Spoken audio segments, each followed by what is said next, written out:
Hey guys, welcome back to TechMan. Today, let me show you how to add business on Google Maps. If you've ever wondered how to add your business to Google Maps, here's a quick and easy walkthrough. First, make sure you have a Google account. If you don't, simply search for a Google account, click the first link, and create one. Once your account is ready, search for Google Business Profile and open the official link that says Get Listed on Google. Click Sign In and use the Google account you just created or your existing one. Next, enter your business name, then select your business type and category, for example, pet shop or restaurant. After that, add your address so your business appears on Google Maps.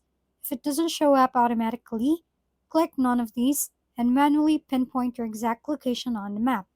Once that's done, click Next, then enter your phone number and website. If available, review everything, press Continue, and you're all set. Your business will now be visible to customers searching on Google Maps, helping more people find you easily.